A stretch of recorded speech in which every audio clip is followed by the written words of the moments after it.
Hey guys, welcome to another edition of Let's Talk Business. Today we're going to be focusing on talking about customer service. So a lot of times people think that, they have a great service, they have a great product, but they drop the ball on customer service. So what does customer service mean?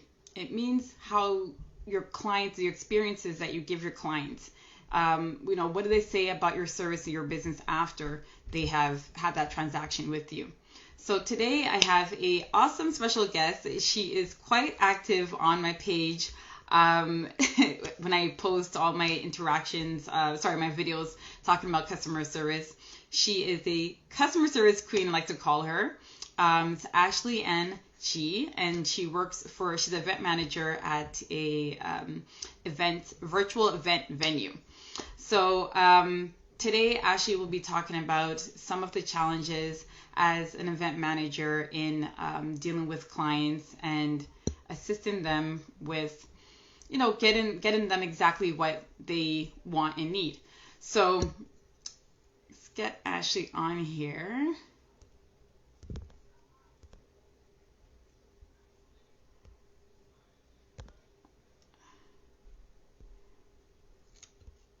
Talking about, how to deal with clients. Hi, Ashley. Hello. Clients and how to provide optimal customer service. So, Ashley, welcome so much. Thank you so much for joining me today on the live. How are you doing today? Doing great. Actually, my first Instagram live, so thank you for having me. Thank you so much for joining me.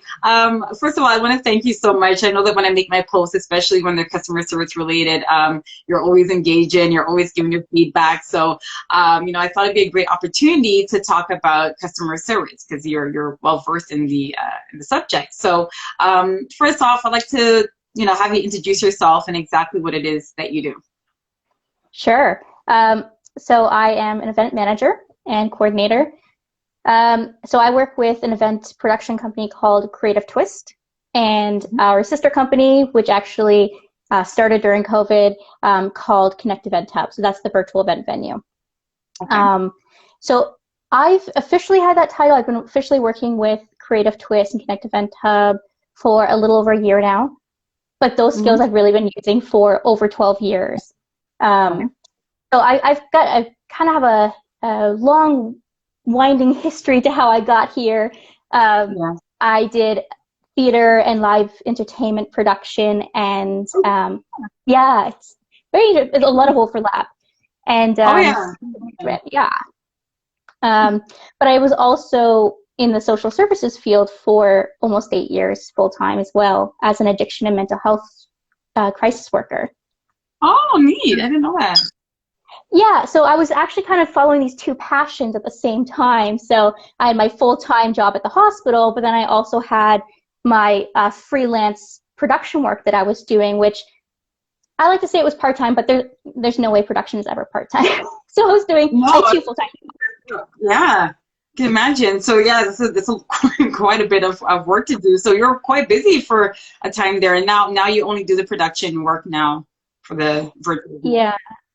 So actually, sort of a funny story. I had 5 months before COVID started.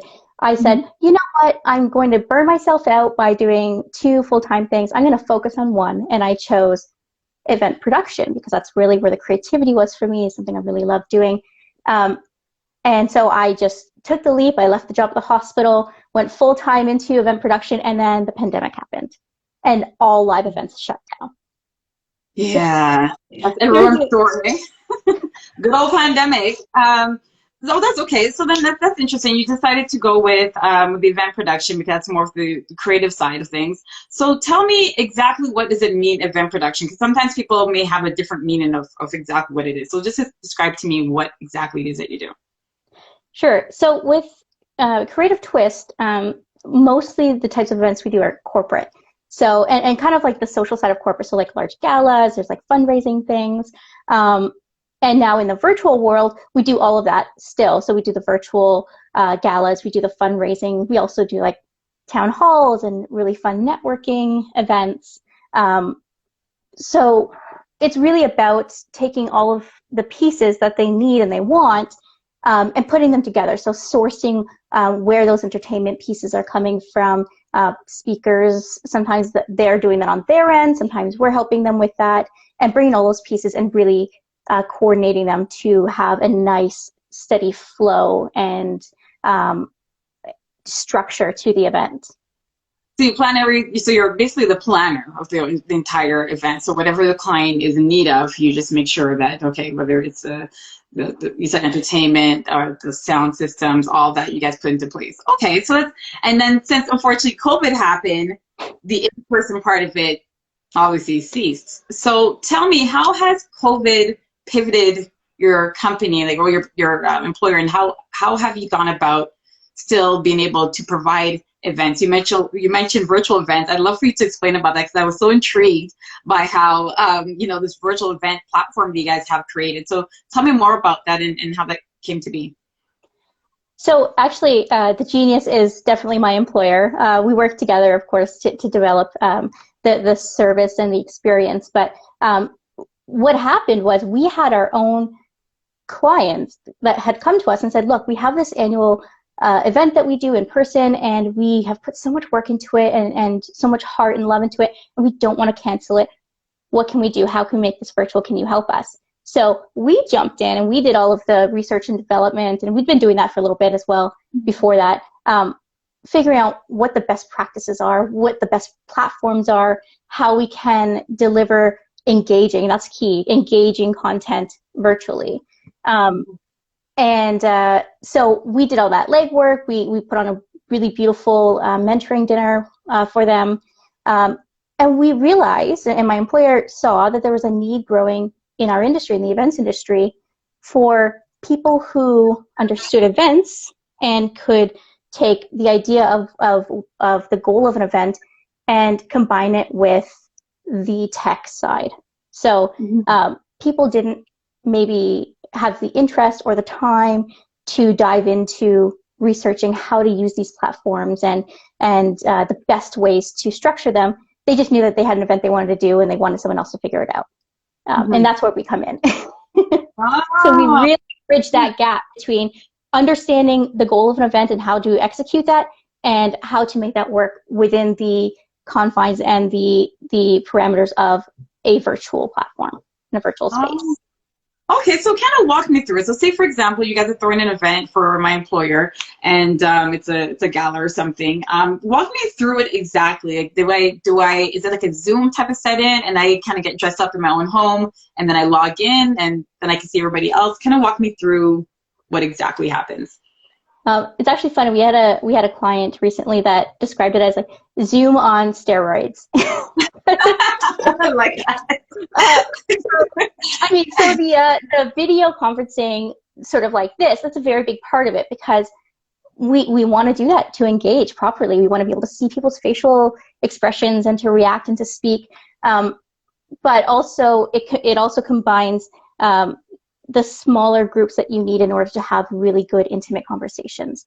So, for example, if you're in an event with 400 people and you're in a Zoom room with 400 people, there are going to be people who get left out of the conversation, can't get a word in edgewise, or and then lose engagement.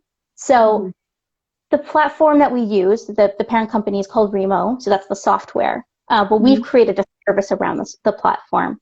And so when somebody enters this virtual platform, the floor plan, they see a floor plan, they see tables and groupings of chairs around these tables, and you can easily hop around the tables. And when you're in a table, you're in a video conversation with those up to 8 people.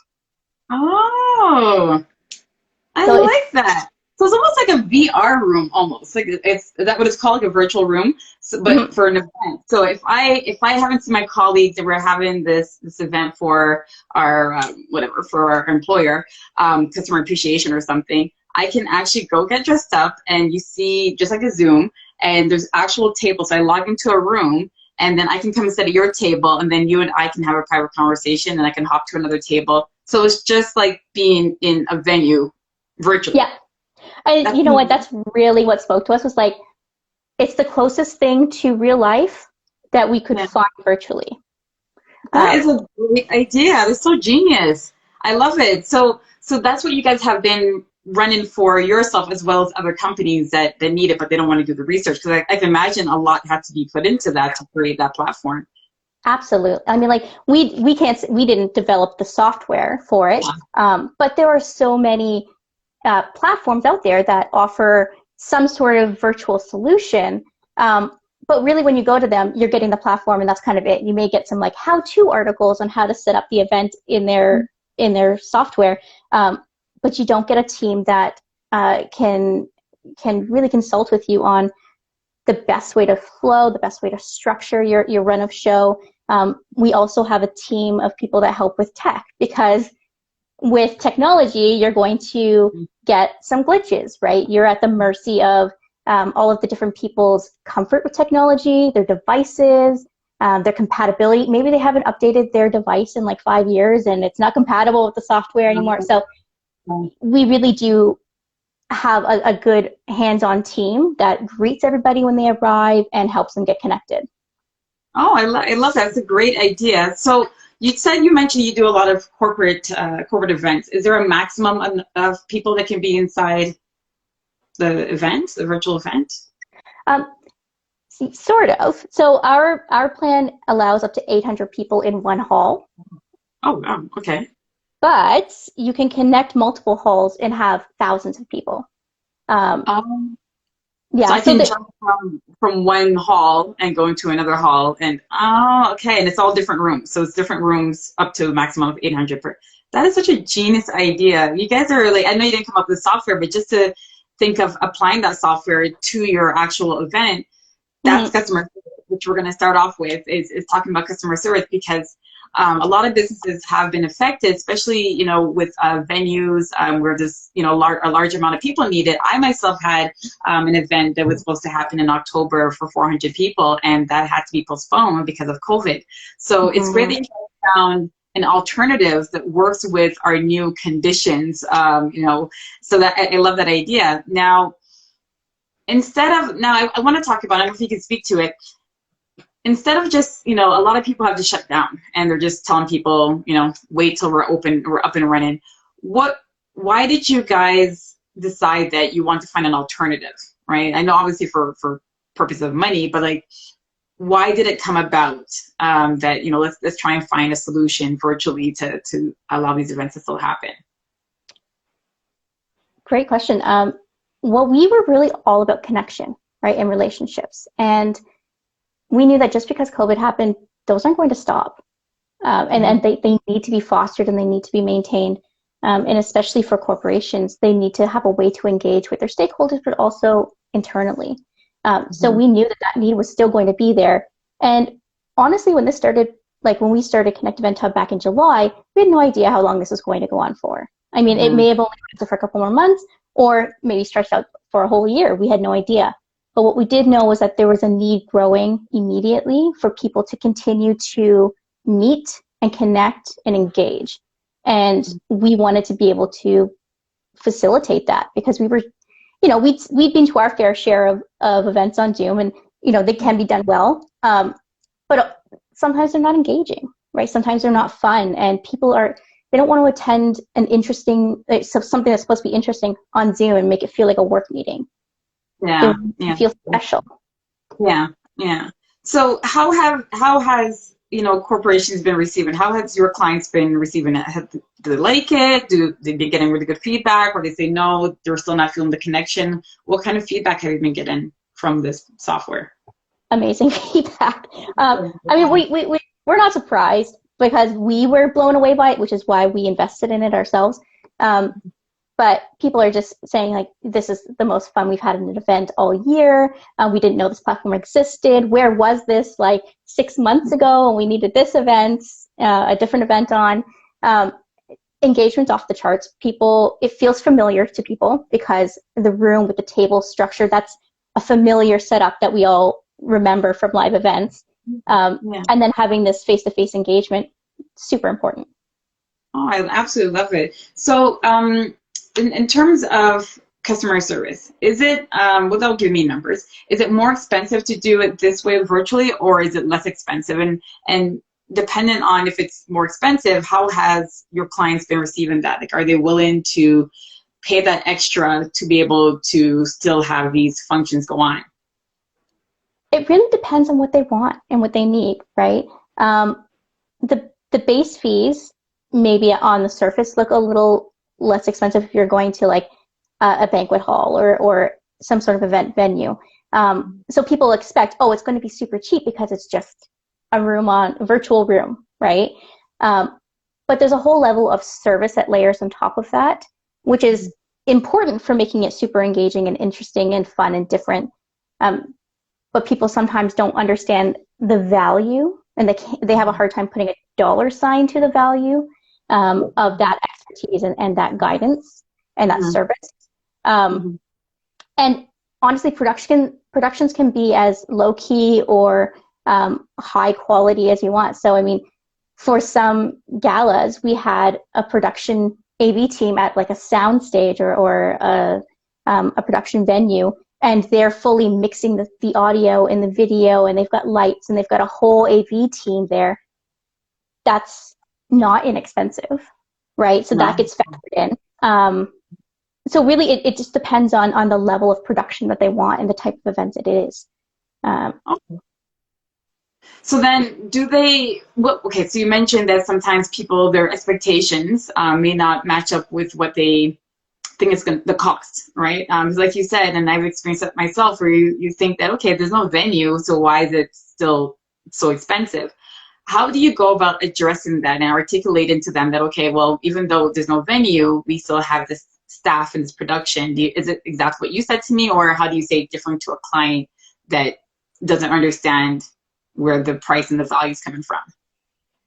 Well, really, it's about breaking it down for them, right? I mean, they can go to any number of platforms and just get a platform where they can run their events and build it themselves and very DIY it, which is fine if they've got the time and the energy to put into that. But the return on investment, that the thing that we really bring to it and add to it, is that we have the expertise in planning events and running events. And so that piece doesn't go away when you make it virtual. In fact, it's maybe even a little bit more important, because you can't rely on, okay, everyone, we're going to have a break, and everyone sort of gathers around the coffee table and they're chatting and they're networking and they're doing. We have to facilitate that virtually and recreate that virtually. And we know how to do that. Otherwise, it's sort of sitting in a room with crickets and people trying to figure out, can I talk? Should I talk? What am I supposed to be doing right now? Whereas in person, it comes very naturally. Of course, yeah. Do you guys send out a, like say for example, I'm an attendee and it's my first time. Do you send out instructions? Because I wouldn't know what to do. I'd log in and, I wouldn't know what to do. Do you send the instructions out to each attendee on how to enter the virtual room? Absolutely. So a big part of this, and so sometimes there's a little bit of pushback when you're talking about the service and people are trying to figure out whether or not they're going to come to you to offer this.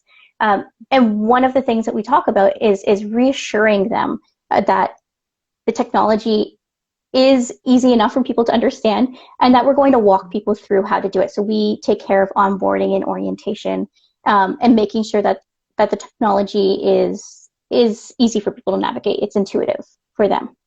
Okay, and that makes sense. So I really like the fact that you guys came up with this genius idea, and that you're also providing support to your clients and showing them the benefit. That's a really major thing with customer service. I've said to my clients, and even running my own business, it's not that there isn't another option out there. There isn't another business that can do what you're doing. The difference is how you present it. You're saying that, okay, this is a solution I came up with. It's interactive. So sure, you can do another Zoom meeting, but a lot of times your attendees might feel like it's work related instead of more a social event, because they do Zooms all day for meetings for work. So I like the fact that you are, stating your difference and showing why you're better than possible competition or other options, as well as you provide the support.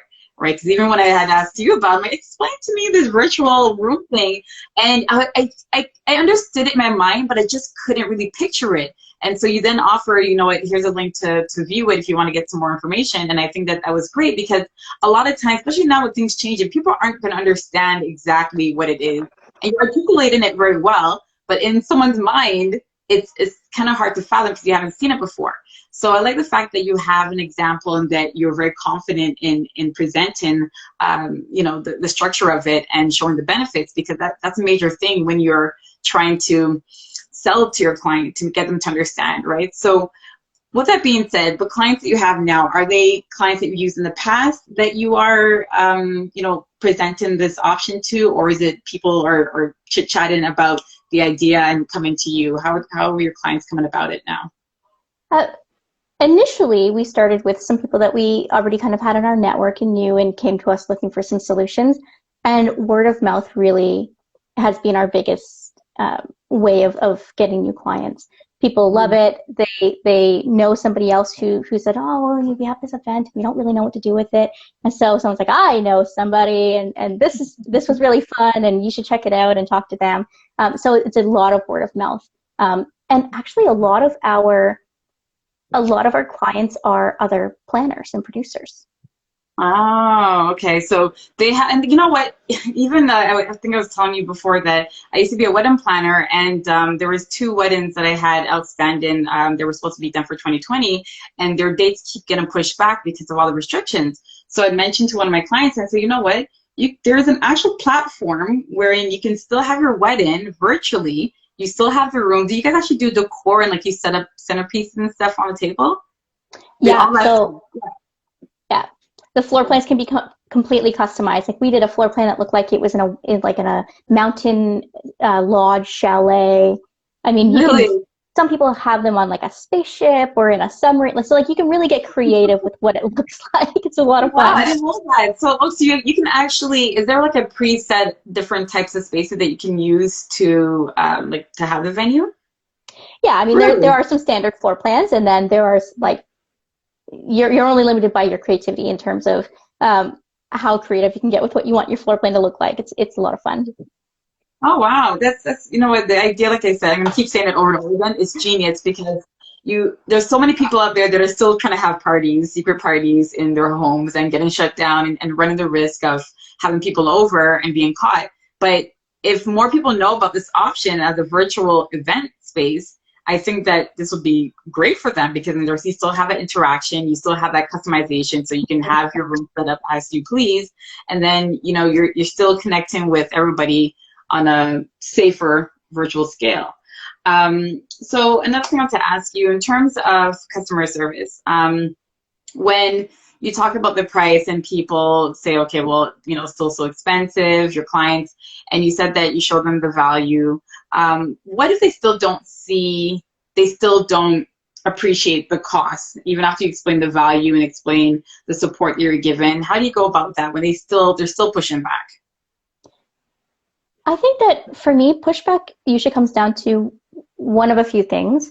One, either they need a little bit more information. So especially with this kind of service, and it's so new to people, it's a little bit abstract. Sometimes seeing is believing, and I invite them to actually come into the platform and experience it, right? So it's giving them more information and giving them an experience that they can connect that sort of abstract thought of what it is to how they can apply it themselves, and see the value in, okay, this looks like it's fun, but it might be complicated to set up. Maybe I do need someone to help me do that. The other thing that I find people often need when they're giving pushback is reassurance that we have the expertise, that the technology is going to work, and that people are going to be able to use it relatively easily. And sometimes it's a matter of a referral onto another service if need be, right? Like the fact of the matter is, in customer service, sometimes you're not the best professional fit.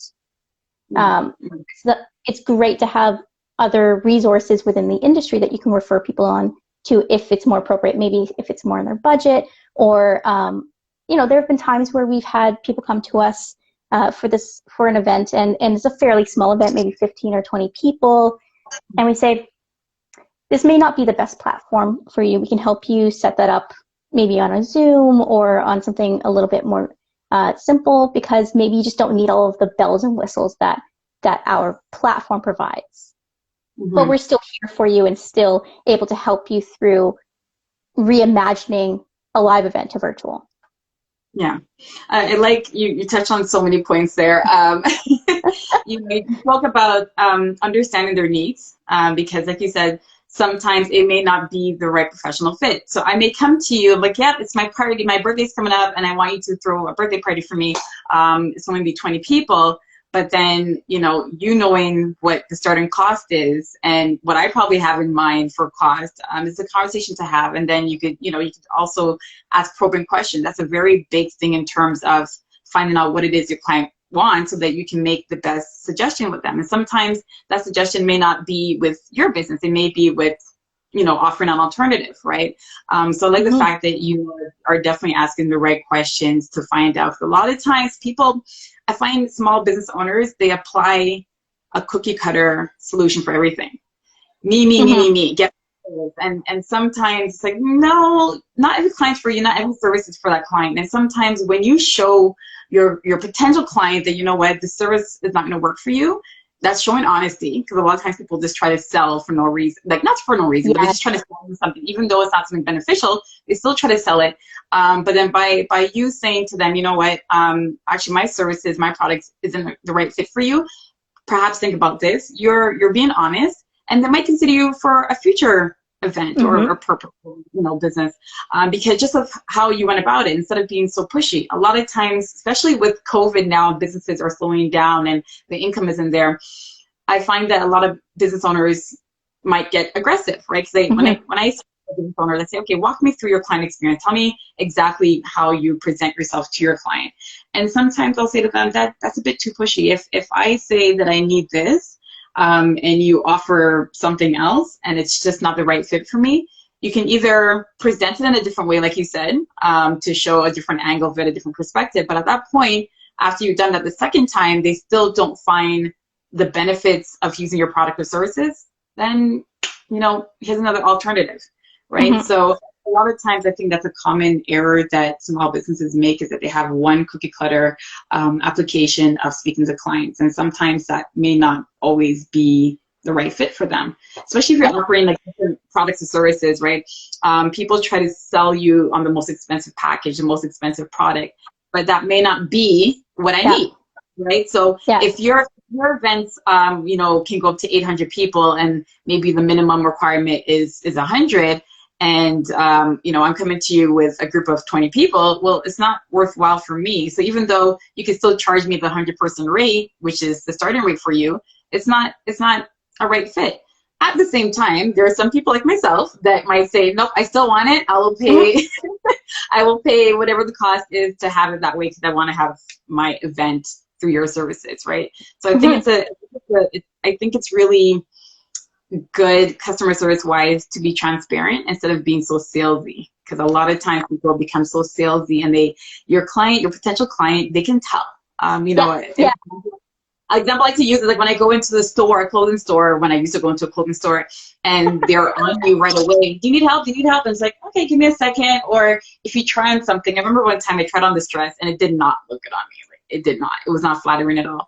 And the sales girl, oh, it looks great on you. I said, no, it doesn't. No. I said, can you find me another dress? Because it doesn't look good. But she was very salesy, right? And it's to a lot of people. So I like the fact that you know how to engage in the right questions and go about, having and you speak to that really well. Like, I actually learned a lot of this from doing retail, like through university. I did a lot of retail.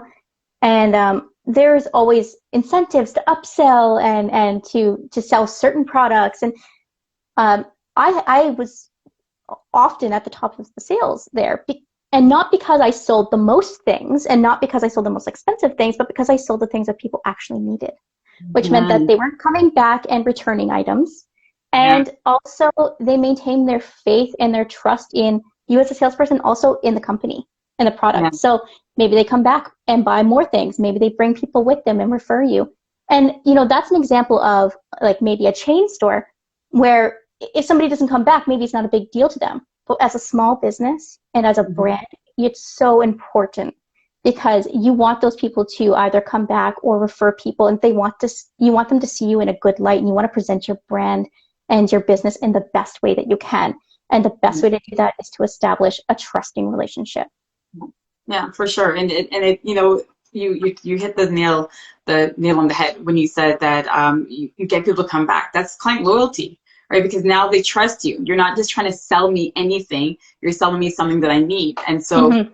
have that trust established, especially from the first interaction, they'll come back and not question anything, right? And so it's a thing in business that your current clients are less expensive to keep than to gain new ones. Because at that Mm. point, you already presented yourself to them. They already know that, okay, you know what?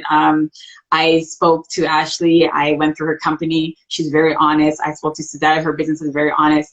And so when they get that referral now, when they send out a referral and say, yeah, go to Ashley, go to Suzette, they're already doing the work for you because you already established that loyalty there and that Yeah. honesty. So they're going to tell their friends and like, yeah, go to her because she'll tell you the honest truth. She's not just trying to sell you. She'll actually tell you the truth. And that makes Mm-hmm. such a huge difference. A lot of times I find that small businesses only think about that interaction right then and there, right? Yeah. I've also said to a client, even if it doesn't work out, the transaction doesn't actually transpire, and that, you know, the person doesn't purchase your service or your product, still leave on a good note, right? Don't be sour about it because Yes. you booked me. I used to be an event planner, and I did wedding decor as well. And sometimes people would, you know, they would come to me for quotes, and then they'll say, you know what, unfortunately, I found someone else. I still leave it on a good note. I would end it off by, you know, I'm glad you found someone that, you know, was able to satisfy your needs. And it's happened before, twice, in my career at the time, that the client came back to me because of something happened with the other person they were about to go to, and they say, you know what, I actually feel more comfortable with booking you. Had I not responded to them, had I given them a cold shoulder when they said they found someone else, they would have come back to me, right? And Yeah. so it's Yeah. really important that even if the person doesn't book you, that you still end it on a positive note, because they might reconsider you in the future. They may tell somebody else about you. You know what? I wasn't able to book her because it was a little bit out of budget, but she's actually a really good person to go to. So you never Mm-hmm. know where your referrals will come from, your repeat clients. So Absolutely. I think that, yeah, it's really important to have that loyalty. So also I want to ask you, is there any, we talked about all the different techniques, but is there any specific techniques? So we talked about asking probing questions and just having that discussion. Is there any other techniques that you would say is important in terms of customer service when you're interacting with your potential client? Uh, I definitely think that the most important thing is the relationship. It's having a trusting relationship. Um, this is actually something that I learned a lot in my counseling days when I was an addictions and mental health worker. In school, when I had a professor of social work, and he said the number one thing that is going to affect the outcome with your client is not which counseling model you use, and similarly in business, it's not what sales model you use or technique.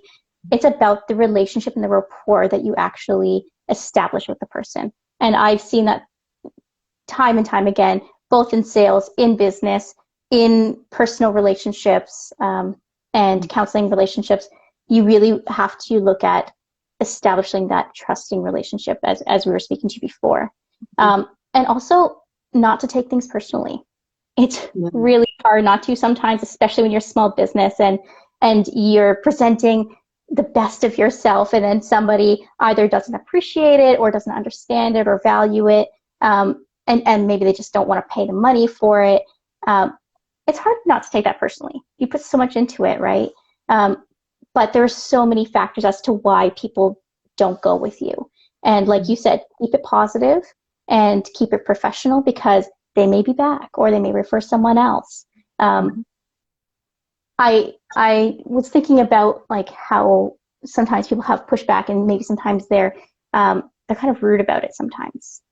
I know Yeah. that you were asking about that before. Just how do you kind of deal with people who are being rude? And that's a big part of it. Don't take it personally. It's Yeah. often nothing to do with you. And honestly, it's better and more productive for me to give them the benefit of the doubt that either they're having a bad day, something's going on with them, than to think that they're just a miserable person. So Yeah. for me, just to reframe it for myself, Some keep of it them positive. are. Hey, maybe they are, but at the end of the day, that doesn't help me stay Yeah. professional or positive. So if I just give them the benefit of the doubt, and just look at it that way, then I can maintain that.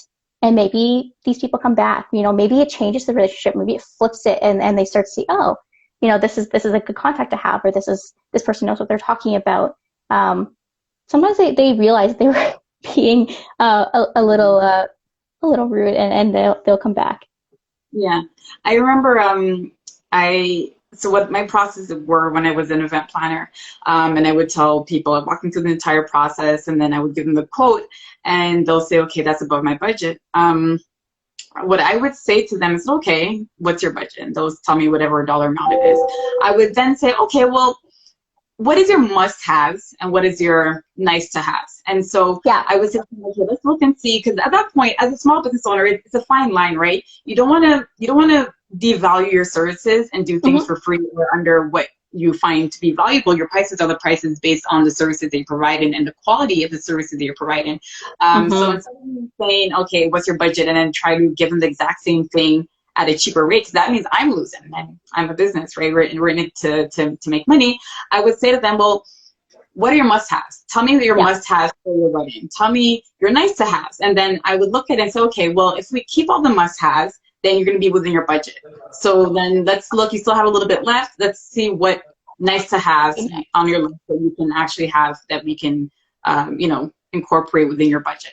So it's also important, we did speak to that on having a alternative solution, one wherein it's still beneficial to you as a business, so you're not actually discounting anything, because then that's a whole other problem to get into. When you start discounting, they're going to be different, and then you feel undervalued by the time you perform whatever service or transaction it is.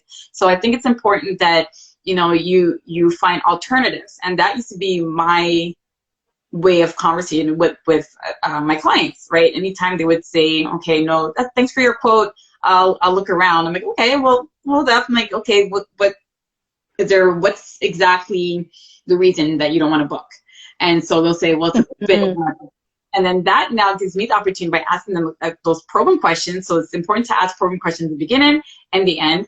By them letting me know that, okay, well, no, it's a little bit above my budget, I'll say to them, okay, well, let's look at how we can still work within your budget and get you the things that you really need to have, right? 100%. So sometimes we find that with clients too, they want everything, and sometimes it doesn't really match their budget. So like you said, there's different types of production. So even for your business, if someone comes along and they want all the bells and whistles and that comes way above their budget, then you can go back and say, okay, well, what is it that you have to have in your production? What is it that this event needs to include?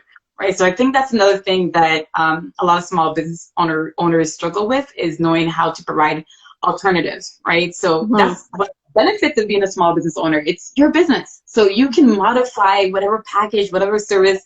If you're a photographer and you say, okay, my rate is X amount of dollars for 1 hour, and they're like, okay, that's above my budget, then you can say, okay, well, I can do 45 minutes for X amount to stay within your budget. Right. So that's what benefits. But a lot of times we forget that, and then we become, like you said, offended. Like, I'm giving you a great deal. Why don't you want to book? And, the next person is going to charge this amount. That's not, never ever put it onto the next person or your competitor. So now you're planting that seed to go somewhere else, right? So that's something that I found also a lot of small businesses do. They get offended and fine, go to X, Y, and Z. No, I still want your business. Let's see how we can make it work, right? So I think that's something that's really important, is providing the alternatives and knowing what exactly it is that can be the issue with not booking you. Well, and you mentioned it before, it can't be a cookie cutter, right? You're not going to a fast food restaurant and ordering off of a menu. It's kind of more like fine dining. Maybe you go to a place and you're learning about the dishes, right? It's a service, not a commodity. You're not buying a thing, you're buying a service, which includes the person. And you made a good point about offering, like asking these probing questions, and that's why we always sit down and we talk about, okay, well, what's your goal for the event? What do you want people to take away from this? And like, if their goal doesn't include this high production with this huge AV team, we're not going to quote them on it, right? If they decide later, they say something, then we'll talk about it. But we're not going to bloat the invoice. We're not going to bloat the quote. Right, we're going to give people what they need, what they said that they needed, and then they feel valued and heard, because we're not giving them something they know they don't need. Yeah, Yeah, honesty goes right back to the honesty. As you were speaking, you mentioned it's a commodity, it's a service, not a commodity. I remember I had given this bride a quote for a backdrop. She just wanted a backdrop for her wedding, and her response was, "I'm not going to pay that kind of money for just a backdrop." I said to her, "Okay, well, I mean, it's not just a backdrop. I'm also saving you convenience because she was gonna DIY. She was a DIY bride, Right. and she said, "Well, I can do it myself." I said, "You sure can do it yourself, but now you don't have to go and rent a truck to be able to pick up the materials. You're now going to have to go. When are you going to set this up? You're going to set up before your makeup and hair gets done on your wedding day, and then when you're finished on your wedding the entire day and exhausted in your wedding dress, are you going to go and take it down, or are you going to have your guests do it?" I said, "So a large part of what you're paying for is an intangible thing. You're paying for convenience. You're paying for all the other things that, again, with clients, they only see the surface, right?" Yes. One thing, I have a lot of photographer and videographer friends, and I hear so many stories with clients and their response to their prices. But what they see is a picture. They don't see the editing part. They don't see the equipment. They don't see the travel. They don't see the late nights trying to, adjust the pictures and do all that editing stuff. They don't see all that, right? So it's understandable that they're not going to understand the value. And so as a professional, as a business owner, I say to them, it's up to you to explain that to them. Maybe not in the beginning, but when they have that pushback, like, "Oh, it's too expensive." Well, you're not just paying for the picture. You're paying for that 1 hour for me to be on site, and then the 3 hours I'm gonna have to edit those pictures, and I have to upload. Like, there's a lot of work that goes into pictures that I didn't know about, because I was one of those pushback people. I'm like, I want my pictures now. And so I've had people explain to me the entire process, and then once I heard it, I can understand the value, because that $500 that I'm paying for 10 pictures, for example, it's actually really 10 hours of work from front to end, from the location to the editing to having, I don't like that picture, edit this one, and the back and forth. So time is something that a lot of clients don't consider, right? So again, as a professional, as a business owner, instead of getting offended, use that as an opportunity to explain to them exactly where your price is coming from. You're paying for the quality of the service, the team. I remembered when I transitioned from doing my business from home to an actual storefront, that my prices went up, because now I have a store. But you're not meeting me in my basement anymore with my kids running around. You're now meeting me in a professional setting. So as you meet me in this location, now more convenient to you, more convenient to myself. I have all my decor stuff out on display for you. It's a different experience than revenue, right? So a lot of people do receive it, they're receptive, but then some people are just like, "Yeah, nope, not my problem." And what can you do? Not everybody's for you, right? So that's it. That's it. Hit the nail on the head on that one. Not every client is your client. Yeah, I talk about it all the time, because I, again, being small business owner, I would lower my prices. I'm like, "Oh, your budget's only $100 for your wedding. Okay, fine, I'll do it for 100. And then I always come out of the pocket. These are the mistakes that I made because I needed to have a client. I was just so desperate for a client, and they thought that I was doing them a favor. But no, first of all, the people that don't want to pay give you the most amount of headaches. Okay, so 100%, I have learned my lesson on that. So they want everything for nothing, but again, it's that conversation. It's you placing the value on yourself and your business, right? And you know what? We do our best work when we feel valued. Yeah, exactly. And that's work you want to put out there for your brand and your business. That's what you want people to see. You don't want people to see you at your, whatever you put out, when you're not feeling it and you're not feeling super valued, and maybe it's not your best work. And is that what you want out there? Maybe not. Yeah. And you don't want to get known as the bargain basement price person if that's not the level of service you're giving. And there's other companies out there, like you said, providing that alternative when you realize, okay, you're not, because as a business owner, you can also have a fit for your own client. I have a certain type of clientele in mind, right? So I can recognize, when I was a planner, I could recognize, no, this client's not for me, and I would refer them to other businesses that I know that work with smaller budgets, right? Sure. Because there's somebody out there for everyone. So that's something that a lot of small businesses have to understand, is that providing alternatives within their own business. And then if it's not something that they can provide at all, then give another alternative to somebody else. And they will appreciate that, because I remember one time I wanted a photographer. I actually, my first photo shoot, and I got a quote and I thought it was out of the world. I was like, no, my budget was, whatever amount. And the person referred me to another photographer, and the pictures came out, it looked like crap. So I actually got what I paid for, but I was grateful that the photographer actually referred me to somebody else. So I was like, oh, why would you give your business away? But my business at the time wasn't his business. So he wasn't losing out because I wasn't willing to pay whatever he quoted me. Going through that, I realized, okay, I see why you charge the price that you charge, because it spoke to his work in the end, right? So a lot of times, even as a business owner, there's certain things that I've experienced as a client that I will apply to my business, and I can understand and I relate that to a business owner that say, okay, put yourself in the shoes of your client. A lot of times, even with budgeting, people don't know how to budget. A lot of times for my clients, they would have, to me, it sounded like they didn't budget properly, but they actually didn't know.